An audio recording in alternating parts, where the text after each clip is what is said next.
Et salut à tous, c'est Nako et c'est parti pour le suivi au bout d'un an des Crématogaster Scutellaris.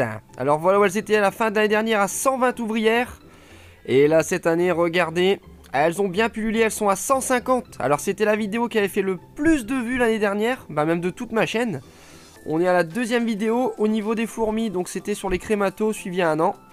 On verra si cette année elles vous font toujours aussi rêver ces petites Crématogaster. Donc comme je disais, on a passé les 200 ouvrières, hein. Franchement ça a bien pété. J'en ai pas donné tellement, après elles ont beaucoup déménagé cette année, donc pas mal de stress. Elles avaient commencé dans un nid en bois, mais avec l'humidité un peu dans le garage, plus après la remontée de chaleur, le bois a fissuré. Donc je suis reparti sur du nid professionnel, sur une petite Minora, bien sûr sèche. Alors on voit qu'il y a l'ADC qui est vraiment très belle, hein, pour elle, il y en a assez pour l'instant.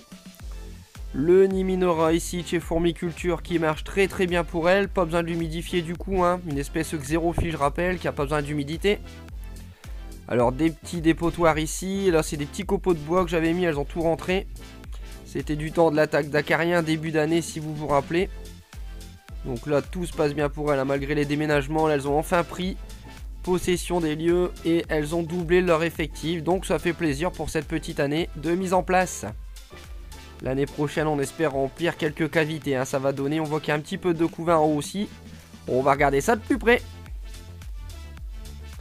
Alors regardez, là c'est la petite partie du couvain qui est dans la grande aire de fondation qui est en haut du nid. Donc tout se passe bien, on va regarder les nouvelles nées là, toutes blanches, toutes grisâtres.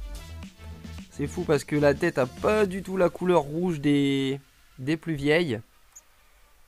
Un beau couvain encore, hein, pour terminer l'année, tout se passe bien. Les grosses chaleurs leur ont pas trop fait de mal, ça a été pendant cette canicule.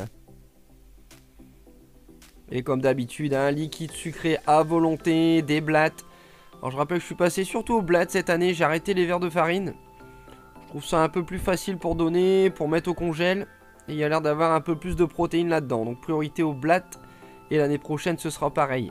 Alors là on va avancer, vous allez voir ça va commencer à pulluler. Et c'est parti, là on va rentrer dans le dur de la petite colonie on va dire. Regardez, il y a des têtes rouges de partout, hein, franchement. Elles sont vraiment trop belles avec leurs petits gastres pointus. On voit qu'il y a de la nymphe nue prêt à prendre vie. Encore un très beau couvain. Regardez ça brille, hein, dès qu'on met un peu de lumière, qu'on fait du zoom. Elles sont vraiment magnifiques ces petites ouvrières. Donc espèce xérophile, hein, je rappelle, qui vit dans le bois normalement.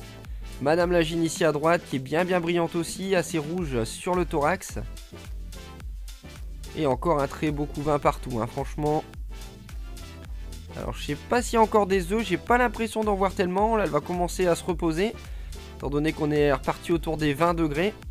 Mais tout se passe bien pour elle, hein, franchement, une très belle espèce, vraiment facile j'ai l'impression. Et qui a une... Elle appelle vraiment tout le monde lorsqu'on met à manger. Regardez cette petite nez là, elle est vraiment très très belle.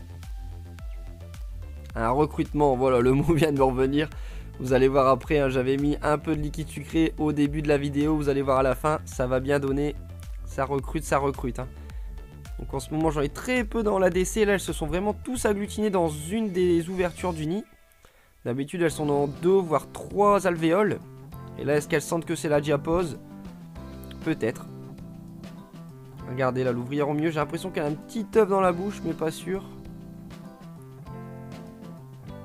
Donc tout se passe bien pour elle, hein. Franchement notre petite espèce française.